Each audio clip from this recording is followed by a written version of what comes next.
Started.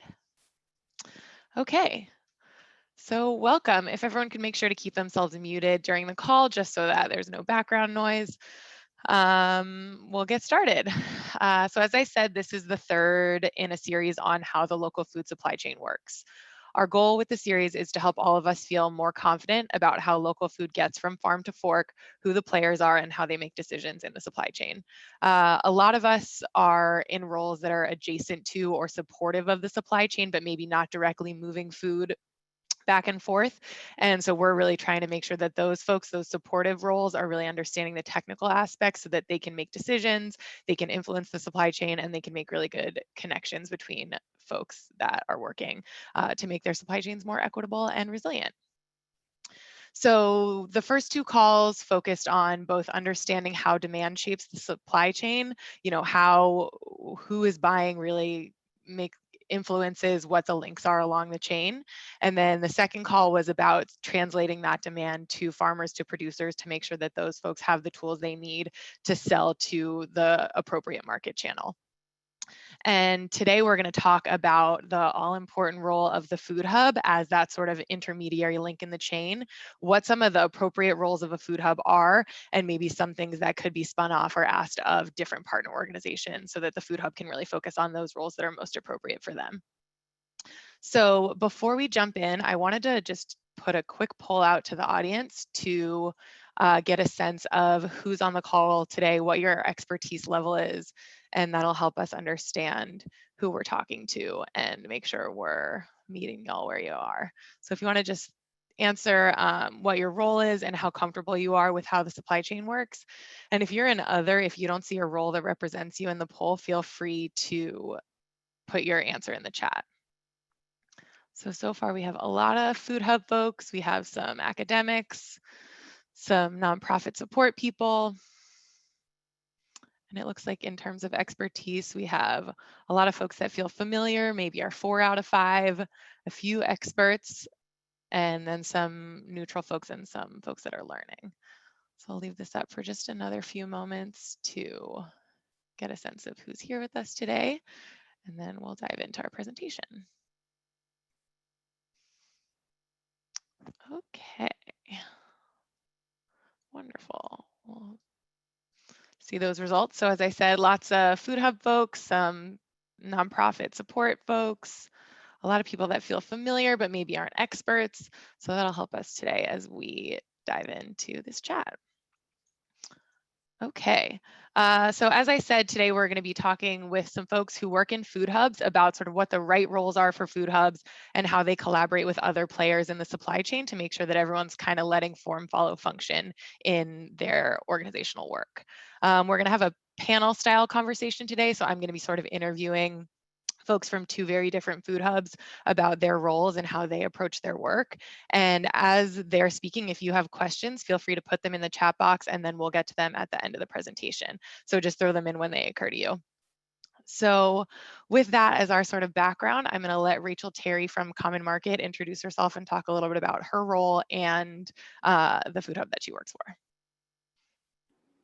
Great. Thank you so much, Ellie. And hi, everyone. My name is Rachel Terry. I am the National Partnerships Director for the Common Market.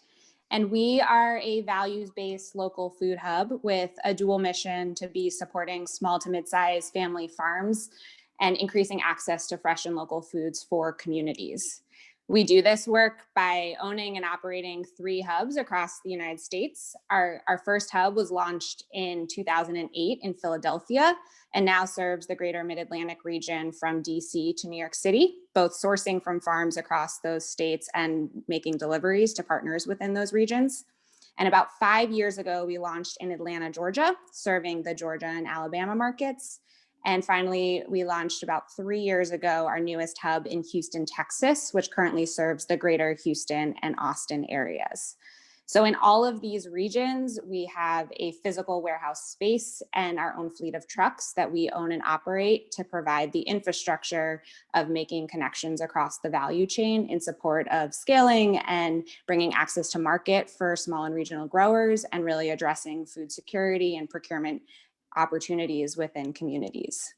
And, really all of that work is founded on building fair and transparent markets for the sort of values-based and regional sourcing that we're hoping to be the bridge and the infrastructure to help support. And we're going to dive hopefully into a lot more of the details about how we do all of this. But, on the farm side, a lot of our work is focused on building access to market, helping to support capacity building, farmer training, and really building the skill sets of the farms to meet the wholesale demands of the community partners and the institutions that we're supporting. And on the farm side, it's thinking about how do we drive and build the sort of equitable and resilient supply chains that drive purchasing practices within communities and within the anchor institutions that support them. And so pre-COVID, really our strategy of how we realize this mission of how do we get the most good food into the communities that need it most was through anchor institution procurement. So really thinking about the hospitals, the universities, public schools that are rooted in community and that have both the purchasing power to really scale local and regional food systems and also are often feeding our most vulnerable communities. And so we've spent a lot of time and strategy and working within that landscape and really working at a policy level too of how do we shift the procurement practices within those larger institutions. And while doing that, also recognizing that having trucks in those areas allows us to work more directly on food access issues within community partners as well. And obviously, COVID has shifted that landscape a bit the past 8 months, with many of those institutions shutting their doors or drastically transforming the way in which they feed and operate. We've also had to evolve in that way. We've been involved with a lot of direct feeding efforts, awarding contracts and supporting farm fresh boxes, going out to community sites. And really, I think a reminder of just where local and regional food systems can be resilient and can be a part of the solution. Excited to dive into this conversation with all of you today and share more about how we do all of that work. Wonderful. Thank you, Rachel. And we're also going to hear from Roberto Meza and Sramek, who are working on developing the East Denver Food Hub. So if you all wanted to briefly introduce yourselves and talk a little bit about your hub. Yeah, I'll go ahead. My name's Sramek, and I'm with the High Plains Food Co-op, and we are a rural first mile aggregation hub out in North Kansas. And our farm network includes small to mid-sized family farms from Southwest Nebraska, Northwest Kansas, and Northeast Colorado. We cover about a 200-mile radius there from Denver to Atwood and then to the east into Kansas and Nebraska. So we're aggregating supply from farms for quite a distance, and we're located in commodity agricultural world or dry climate.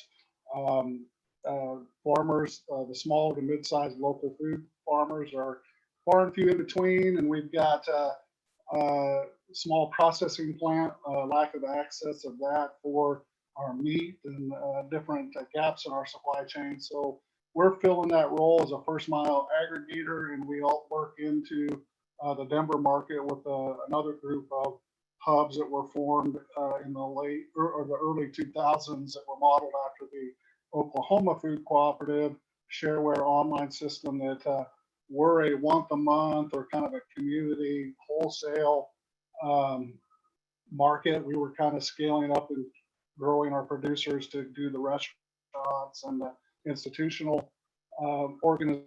And then when COVID hit, we were fortunately piloting a door-to-door delivery program with the East Denver Food Hub.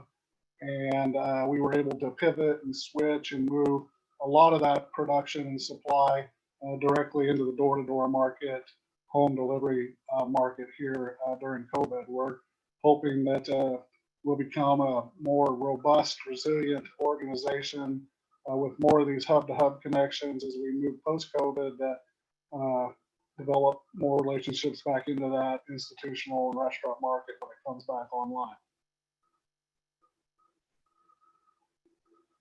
Hi, my name is Roberto Meza. As Chris mentioned, we are the East Denver Food Hub and serve as the last mile aggregation hub for High Plains Food Co-op. And this really kind of came out of our initial efforts to pull in our resources so that we could also get our products through the distribution networks for my other farm, Emerald Gardens. Both organizations share the same territory in Bennett, Colorado. We have 35 acres.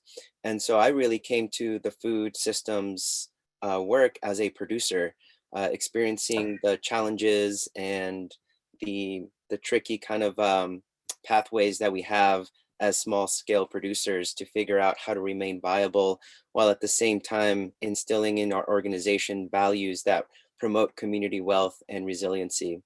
And so a lot of my perspectives and a lot of my desires from a producer's perspective are now culminating in this East Denver Food Hub project that is, we're calling it a social enterprise, with an objective of establishing food sovereignty in our communities and offering new optics and languages for how we begin to understand the circularity of resources, of food, of values in the supply chain.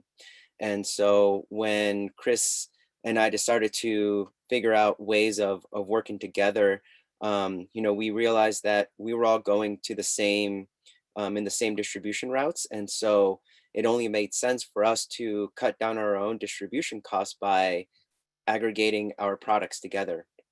And that really kind of paved the foundation for what eventually would become the East Denver Food Hub.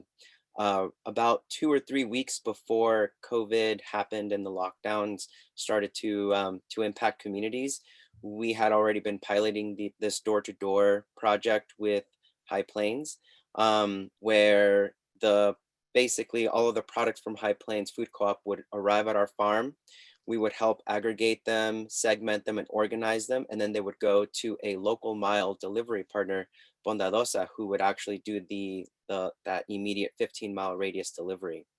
What we've learned through that experience, and even before then, was essentially kind of the best practices for how to streamline communication, organization, and distribution in a way that incorporated multiple locations and partners.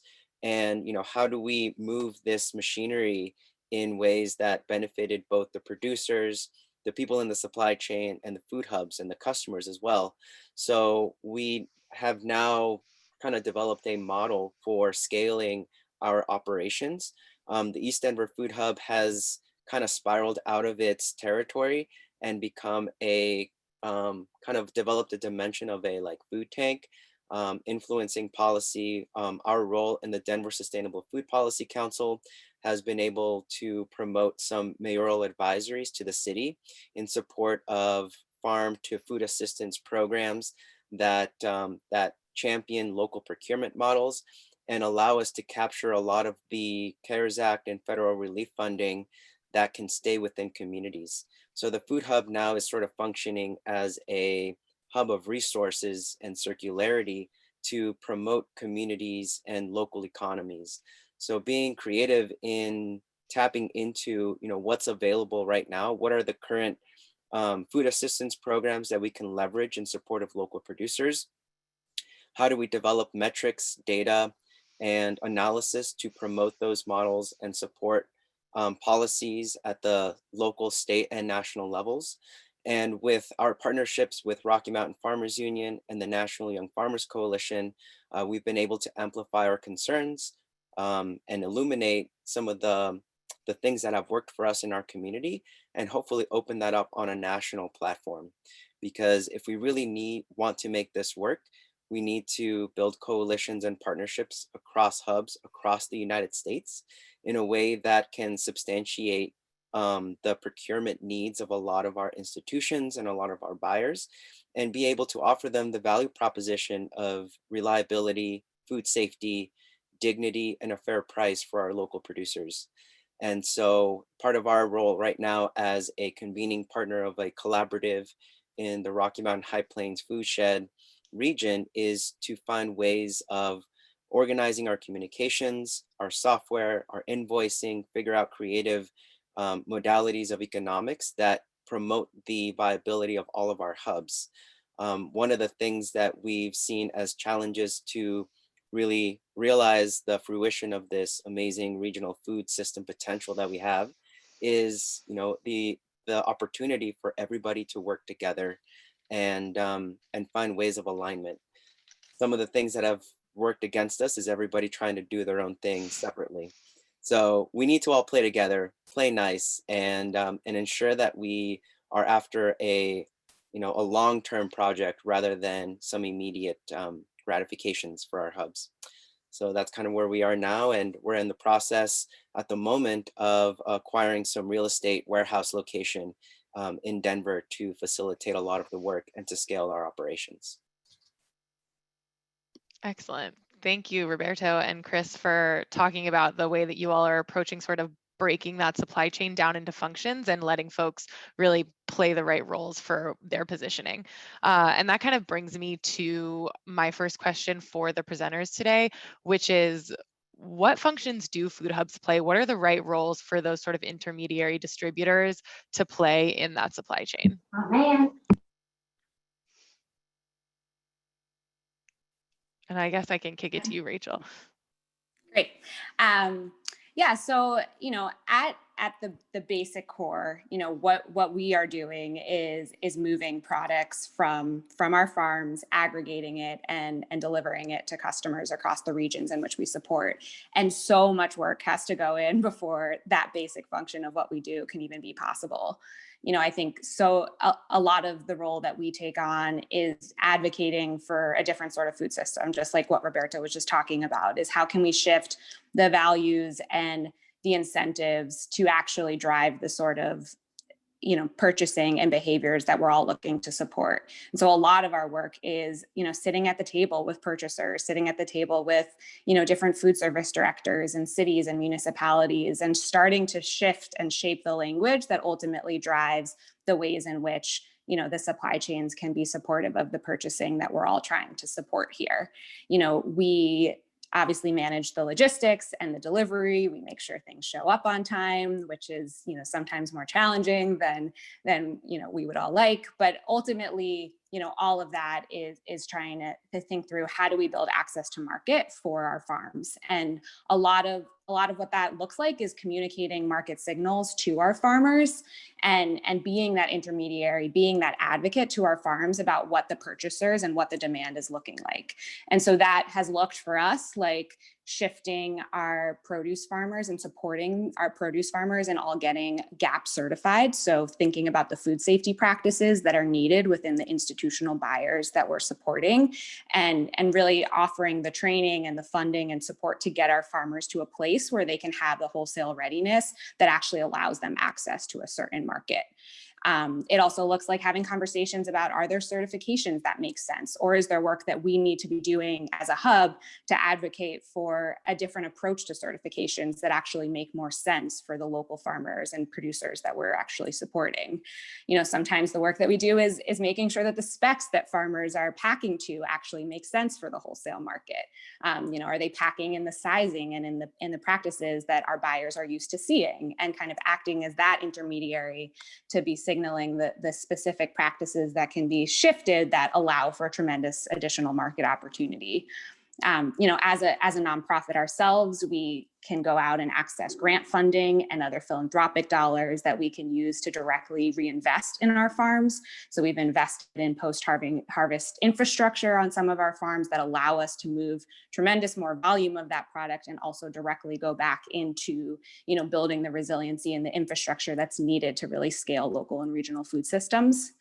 And then, I think we also play a big role in just telling the story of the farmers that we are supporting, and recognizing that farmers are spending their time farming and doing this great work on, to ensure that high quality product is reaching customers. And we can play a role in ensuring that the growing practices that they're using, that the values that they're driving are being talked about and being lifted up in a way that consumers and buyers can actually share. And so we as a hub have a marketing and communications ability. So we can tell the story of farms, and we can help make that side of our work really come alive. And then just two more things that, I think sometimes this is, the ability for us to to pay farmers on time. So we commit to paying our farms within 15 days.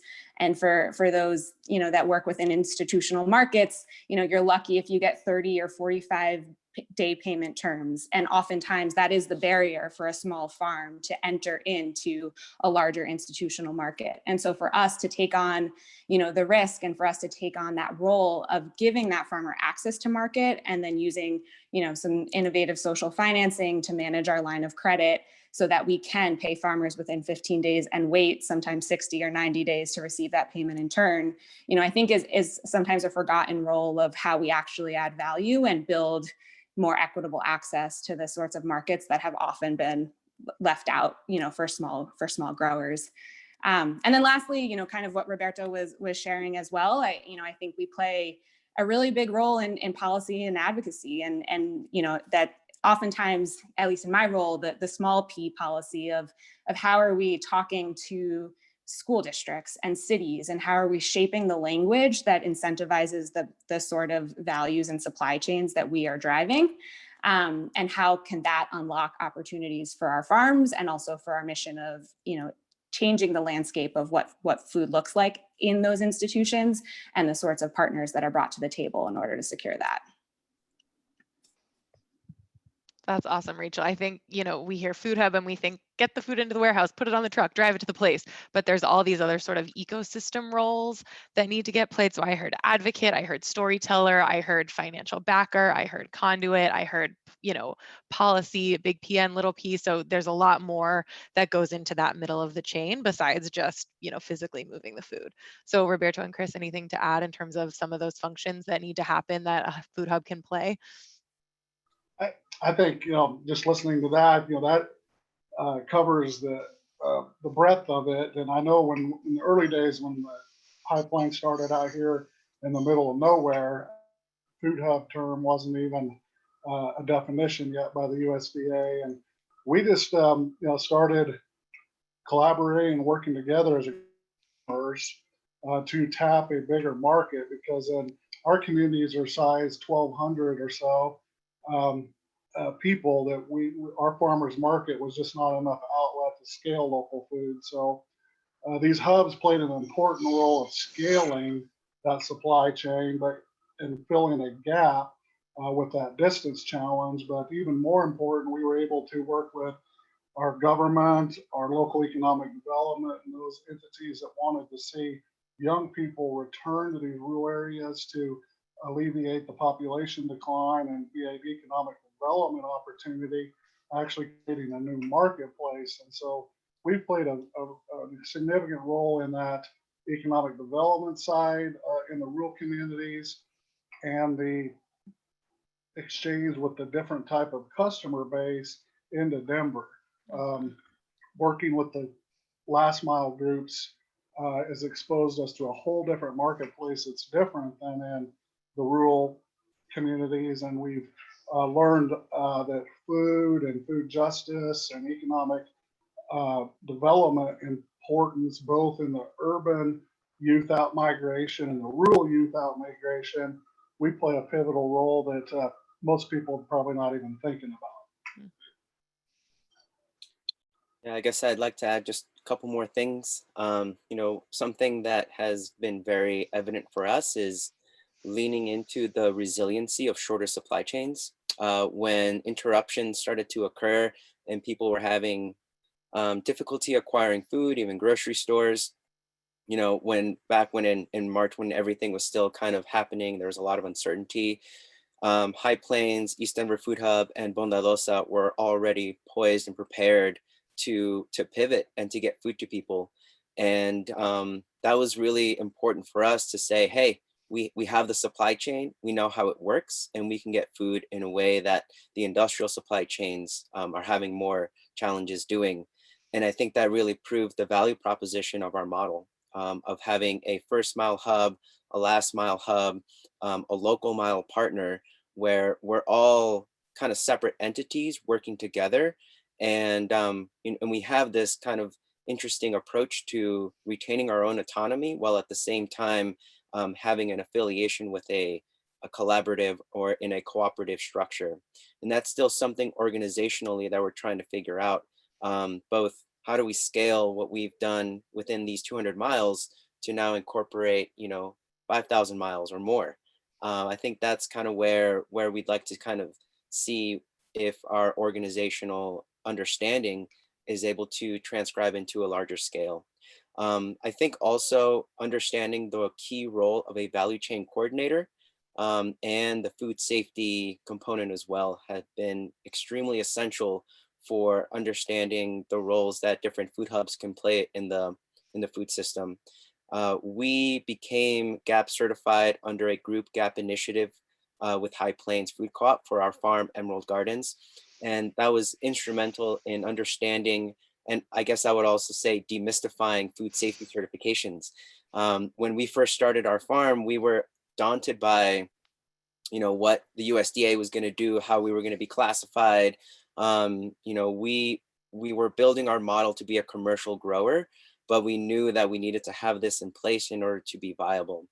And so when the opportunity came up for us to engage in a group GAP initiative, which basically allows different producers of smaller scales to access that certification through the cooperative model, it made it so much more easier for us to do it and to understand the process. And now that we've have our certification and have gone through it, we're now offering that service in partnership with the co-op to other farms. Cool. My farm partner is actually now a USDA certified internal auditor, so that we can facilitate that. And that for us is a strategy to increase our local procurement sources as a food hub, so that we can meet the demands and the requirements of large scale institutions. So I think having that in place from the very beginning is critical, not only to the customer, the buyer, the purchaser, but also onboarding new producers who right now are really trying to figure out their long-term plan. How is COVID going to shift this? And so because we have our focus in the food access market, as well as institutions and doing this hub to hub network, it really provides almost like a safety net for our community members, whether they're consumers or producers. So those are the two things I think that we really try to focus on in the roles of the supply chain. Excellent. Well, thank you all. So one of the things that I'm hearing from you is that food hubs have all of these different roles, and that there's, a lot of responsibility in terms of aligning the supply chain to get, a customer what they want, while also making sure that it works for the farmer and that the farmer is, prosperous as well. So in that vein, it feels like that aligning the supply and demand work is really important in that food hub, in that intermediary role. Could you all talk a little bit about how you kind of pivot those supply and demand levers and make it work for both sides as an intermediary? Anybody can jump in. This is a challenging part, in the first mile area where we're constant communication with the farmers. They're moving around, busy, production. Um, Planning is very important, and so that communication with them. Technology has advanced so much over the last 10 years that we've been able to. When we started with that original software, it was more of a marketplace, and since then we've seen the ability to add tools and technology and text messaging and the Zoom meeting and all that has allowed us to communicate much more quickly with our farmers, and it's farming, so there's ups and downs and everything that goes into supply and demand and that, and that's been the biggest changes and what I've seen over the last 10 years, and also this food safety term. The Department of Ag's Extension and those outfits that are our support organizations have developed ways to make this food safety and certification in that process much more streamlined and easier. And then that's something that the hubs are becoming more and more, as Roberto said, within our own hubs, developing those networks and our safety programs with the GAP program with USDA, for example, and some of the initiatives that our Wallace Center has worked on.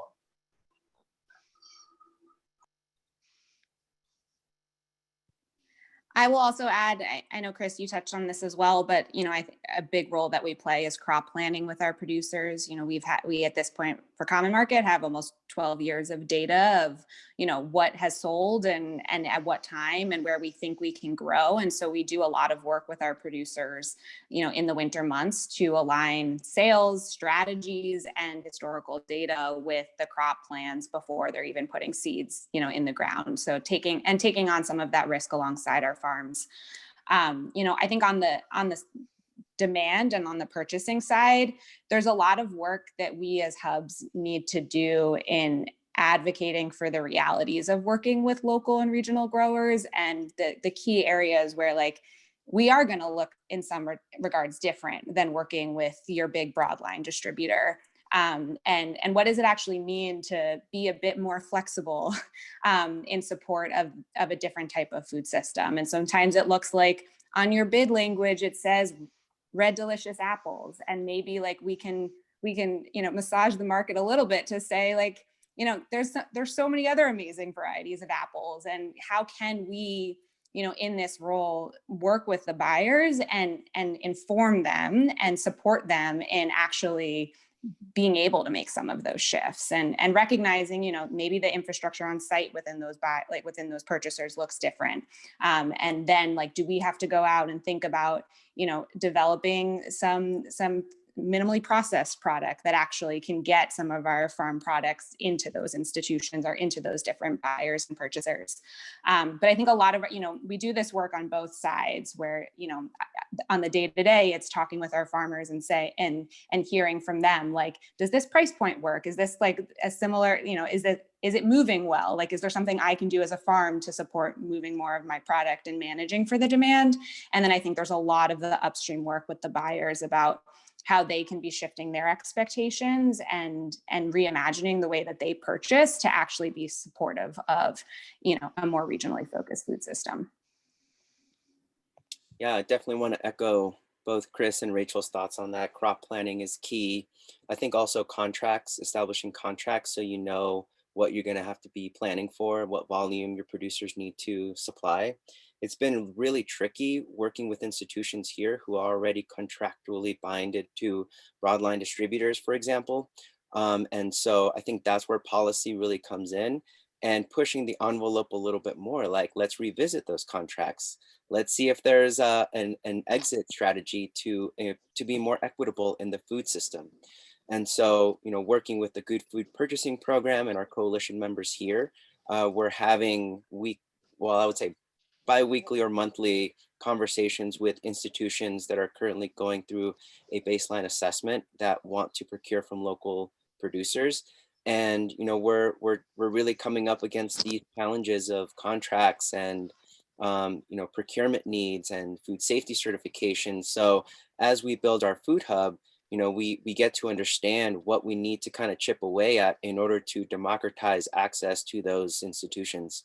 So for us, you know, food safety is a mechanism of democratizing market access, as well as providing some technical assistance to those producers. One thing that we're trying is, you know, taking the CSA model from the direct to consumer to the local corner store, to the community center, to other organizations that are beginning to change their procurement strategies and are not contractually bound to a specific distributor. And so being creative in terms of, hey, let's figure out different economics that ensure delivery every week or when you need it. And that way we're now able to get some of those funds up front so that we can get our producers up and running, scaling, getting infrastructure, increasing our staff capacity, et cetera, with the value proposition that their products and delivery will be insured. One of the methods that we're trying to buffer any kind of risk in production is by looking at controlled environment agriculture and vertical farming as a way to say, hey, this is consistent year round. We're not open to the whims of the weather. And so your products will be available. At least these products are guaranteed. And so that's one of the reasons why we like to work with controlled environment producers. Excellent. I heard a couple things that just really were very interesting to me. You both, Rachel and Roberto, both sort of talked about the safety net or spreading risk or sort of taking some ownership of some of that risk that producers might be facing. And so I thought that was a really sort of interesting new framing of part of the role of the hub is absorbing some of that risk. So that is really interesting to me, and I think really smart that y'all pointed it out. But in that sort of vein, and Roberto, you were talking about, how the controlled climate agriculture or controlled environment agriculture might help mitigate some of that. But in terms of a contracting situation, how does a hub help mitigate that if there's a really bad season or, something isn't ready on time in a contracting relationship that can get kind of sketchy? Yeah. Well, I guess one thing I forgot to mention too is, we should always not shouldn't try to underestimate the value of processing, because even if you don't have a perfect tomato or squash, etc., you can always process it into something that's ready to eat and retain some of that value. So let's say you have an oversupply, you're trying to mitigate that, you can always process it, and be able to offer that to your customers.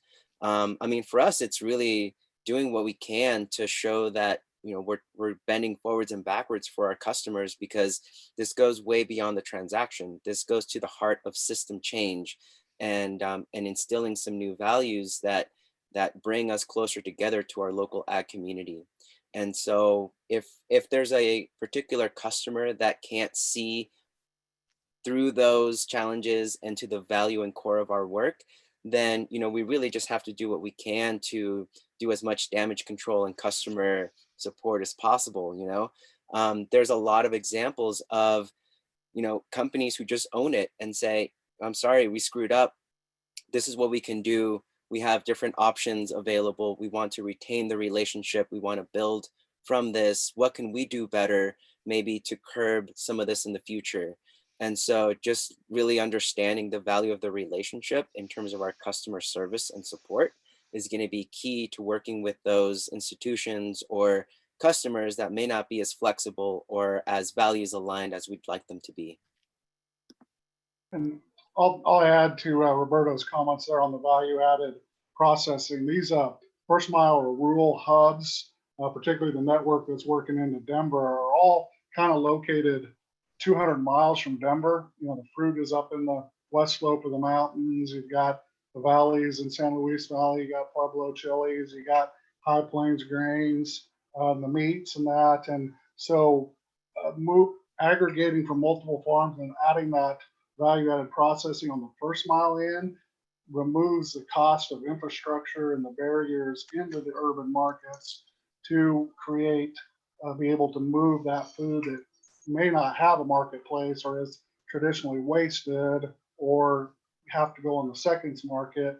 That can be handled right up front from the farm within the hub, and then that mitigates a lot of cost and waste there, and particularly if you have recycling and lots of those programs going on to reduce the carbon footprint and all that. So these hubs are playing a very much bigger role than people are thinking, particularly as we're moving into this new food system of the future. Excellent. So, one thing that's striking me as I'm listening to you all talk is that there is a ton to be done in between the producer and whoever that final buyer is. And it sounds like, both or all the organizations that you all work for are doing a lot more than just moving that food. But I'm wondering who your partners are, who folks are that are in your network that may be able to pick up some of those sort of secondary roles so that, the farmers can focus on growing, the food hubs can maybe focus on moving the food, and some of those other support kind of ecosystem roles can maybe be handed off to some other people. You mentioned a value chain coordinator, Roberto. Yeah. I mean, I think of partners in a very broad way. A lot of the success of our food hub is built upon our partnership with food access organizations. That was one of our initial kind of commitments as a producer from the perspective of Emerald Gardens. So when we started the East Denver Food Hub, we prioritized those communities before we even entertained the idea of a direct-to-consumer model. Mm. And so, for us, that was kind of the immediate need, is making sure that our underserved, under-resourced community members and organizations that are working with them had what they needed. And that allowed us to rapid prototype our food hub in a way that, we learned all of the mechanics for how to make this better and better. And so I would say, yeah, Hunger Free Colorado, Live Well Colorado, now Nourish, the Colorado Food Farm Systems Response Team. Like, it's just incredible how many people came together in the wake of COVID to address food systems and food supply and championing local agriculture. And so to keep the momentum of those conversations and to contextualize them in actionable steps became our number one priority. We didn't want this to stay within Zoom land. We wanted this to actually have legs and to have an impact in our communities and to actually ground these ideas from the nebulous to the concrete. And so those were our primary partners, in addition to our producers and our co-ops. When we decided to hire a value chain coordinator for our hub, it just allowed us to build even more partnerships. Originally, that was a role that I was fulfilling, and it was kind of blending marketing and sales and figuring out how to do the matchmaking and everything. And once, having conversations with High Plains and understanding value chain coordinator descriptions and job kind of attributes, we actually had now an idea of the roles and responsibilities of the value chain coordinator that we could then pass off to somebody else, so that I could go and do more strategic partnership development and do more procurement model education. That's really, I think, what Colorado needs. We're I'm going to say far behind a lot of other cities, and we have a really strong kind of culinary and food world, but it's just not integrated. So, I see my role now focusing on that a little bit more and unifying the cooperatives and the food hubs that are doing this work. Also, an adaptive challenge we've had, and partner organizations have helped us overcome that barrier over the years, is the vastness crosses state lines and food sheds to be able to scale up the local food supply. And there's that natural barrier, particularly in rural communities, of Friday night lights, not necessarily a lot of collaboration going on. So we have, over the years, organizations that have dealt with, particularly like the Ogallala Commons organization, the depletion of the Ogallala aquifer, which is very important to the production and the regional food supply. Those organizations and farmers organizations like the Farmers Union, National Farmers Union, the Rocky Mountain Farmers Union, Kansas, the Departments of Ags. We work with the Department of Ag in 3 states. So those working adaptively and across state lines, and that has been initially a challenge, but over the time, food and food work has transcended those barriers and has made that organizational support has made things much more scalable. And then that also taps in local economic development funders, community philanthropy organizations, and that both rural and on the urban side. So you can kind of see the natural evolution of this first mile, last mile concept. All this work needs to be done in these local communities. So these hubs are playing an interchangeable role there, and relying heavily on those support organizations, the funders and the government organizations. Yeah, and just a few other partners to add.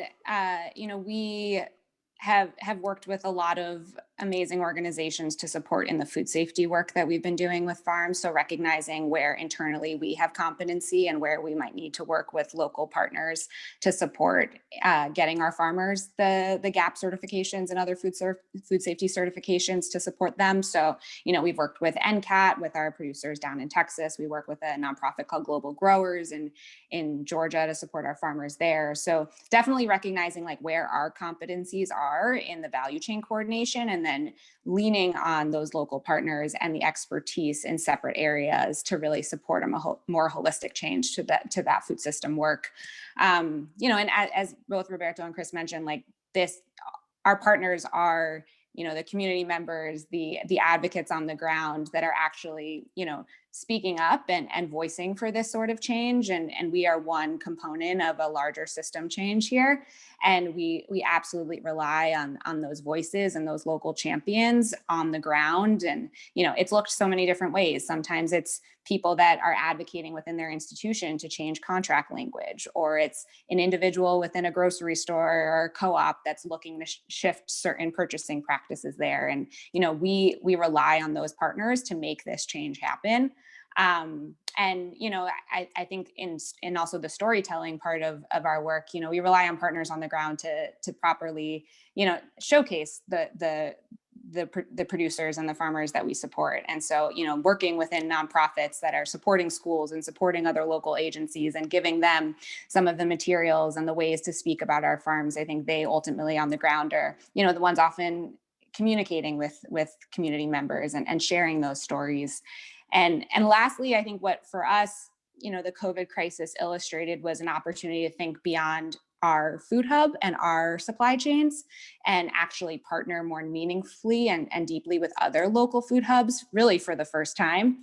And so, you know, when the COVID crisis hit and when we were presented with opportunities to meet significant community need, at least in the Mid-Atlantic region, it was March and, you know, the toughest time of year for us to have any significant product to move. And so we're able to lean on other local food hubs that are similarly mission aligned, that have done tremendous work building strong and resilient supply chains. And I think for us, it's really been a moment to think beyond the constraints of our infrastructure and recognize that we're all doing this work together. And, you know, being able to lean on other values aligned hubs and supply chains to really drive impact and change has been a really tremendous learning for us and kind of a key partner in realizing the work that we've been doing through COVID. I have a quick follow-up question, Rachel. How does Common Market work with other co-ops and food hubs? And is that something that's kind of central to your business model? So I would say it's pretty new for us. And, you know, I think we hadn't even before COVID happened purchased across any of our individual hubs. So before the COVID crisis hit, you know, all of our purchasing had, you know, the Mid-Atlantic hub was Mid-Atlantic product and Mid-Atlantic suppliers, and Georgia was completely separate.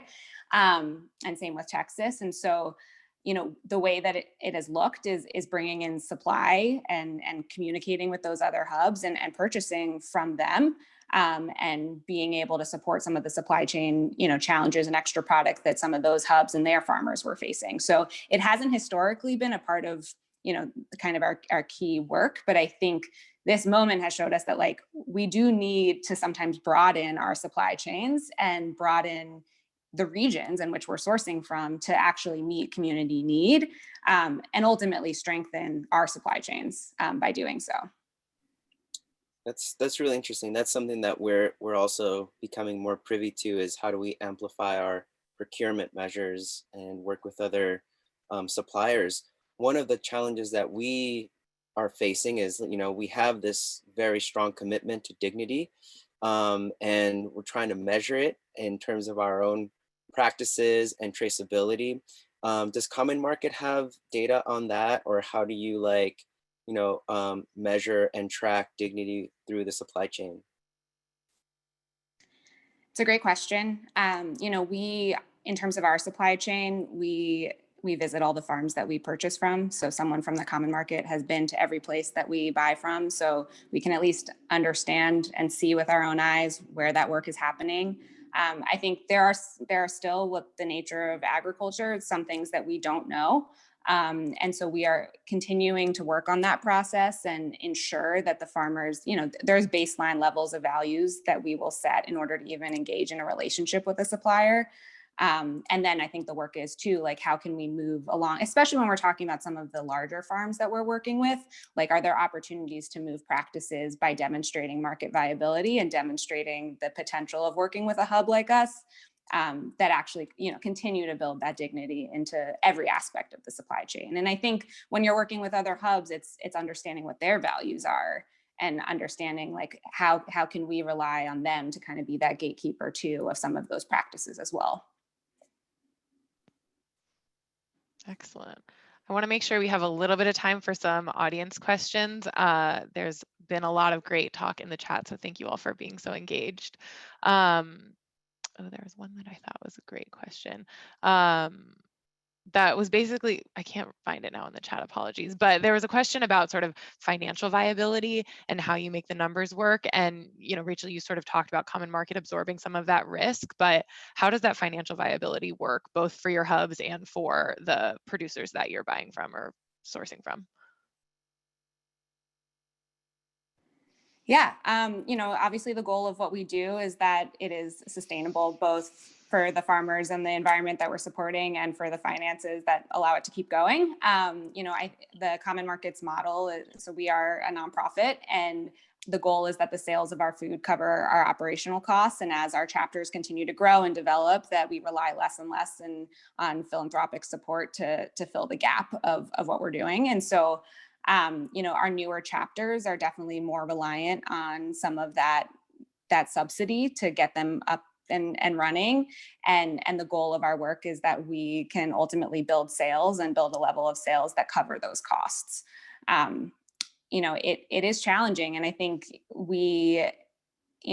learning about the opportunities where we can both move a volume that allows us to, make deliveries that make sense and that are actually financially feasible for us, because it's expensive to run trucks, and it's especially expensive to run trucks for very small orders. And I think that is, a direction that we need to continue moving into, is how are we building the volume and building the scale that makes financial sense for us and ultimately better impacts our farms because we are able to move more product for them too. But absolutely, that is the challenge, and that's what we're doing every day, is continuing to demonstrate that market viability, and obviously do so in a way that we can keep operations going as well. I think another challenge to that question, particularly on the first mile aggregation, is in the Denver region, is that distance to that marketplace and the costs associated with that. We really created these first mile hubs challenges to get the volume and the scale to operate. And actually, it was something that was kind of put on the back burner. We tried doing a cooperative model for several partnerships over the last 10 years until we value chain aligned the ability with the technology to have entities like East Denver Food Hub that's working right on one-on-one with the customer base in Denver, instead of having staff and partnership from the first mile working and operating there in the urban and last mile environment. We were able to now share those costs. We're looking at models that hubs will do some of the value chain marketing, the technical resource in that, in a co-op type model, and particularly the food safety certifications. If you can spread those costs over a region and a vast area, that brings the operational costs down, and these individual hubs don't have to do all the infrastructure and the supply to scale that up. So looking more into these collaborative models and how the costs and some of these shared positions can be shared amongst hubs and co-ops and value chain aligned partnerships is probably a strategy to scale or vertically align local foods, much like the industrial food system is vertically aligned and has been able to create the economies of scale that way. Yeah, just to add two things to those comments. What was key for us in the very beginning was developing a software to forecast scenarios and understanding, how much we're going to be making on food boxes or direct to wholesale kind of distribution channels, or just kind of playing around with those scenarios gives you a good idea of where you need to focus on, what your costs are going to be, et cetera, once you have a baseline kind of understanding. And I think also being aware of, like, what other services can the Food Hub provide to cover that. That's something that we learn as farmers very early on. It's really hard to, like, make it as a farmer. So there's always these little side hustles that that really help to substantiate the bottom line. But I think, where we really want to see this on economies of scale level is, how does profit sharing work among the co-ops, and how do we work with each other rather than against each other? And is there a software that facilitates invoicing and, all of these things that provide an even broader and better value proposition to producers and consumers? Well, thank you all for that answer. I think that, that side hustle concept, Roberto, is really important and really interesting. And you all have mentioned all of the ways that you show value beyond just, that aggregation and delivery. So I really appreciate that comment. I realize that it's 1:57 and I'm trying to be thoughtful about y'all's time. And there's a million other great questions in the chat, and I'm sorry we didn't have time to get to all of them. But I did want to give a second to let you all fill out a poll and let us know how valuable the content of this webinar was today, and also take a second just to share a couple really exciting opportunities that the Food Systems Leadership Network is launching. The first is our mentorship program. It's an opportunity for emerging food systems leaders to develop a mentorship relationship with food systems experts. And we're launching that application, I believe, today. And that'll be open through January 11th. It's a really amazing way to strengthen your leadership skills, to get answers to strategic questions that you're wrestling with, and to just develop a relationship with some super heavy hitters in the food system. So check that out. I think Annalena is going to put the link to that in the chat. And then the other one is our Institutional Investment Accelerator. We're seeking teams of folks working with institutions to develop values-based supply chains, and teams that apply will receive support from expert advisors. They'll receive technical assistance and lots of amazing peer learning opportunities. So if you're working on developing a partnership with an institution that's beyond just a procurement relationship, those are the kinds of folks we're looking for. And the application for that is open today and will be open till February 1st. So check those both out. And it looks like Roberto put his contact info, and so did Rachel, in the chat, so feel free to reach out to them. And as I said, this call is being recorded, and we'll share the recording with you all and some notes and links to all of that good stuff that was in the chat as well, so that you can access it later. Thank you all so much. Especially thank you to Roberto, Rachel, and Chris. I loved learning about your hubs and seeing the similarities and differences in how you all approach the linking of the supply chain, and I really can't thank you all enough for joining us today. Thank you. Thank you, Rachel. Thank you, Chris, and everyone.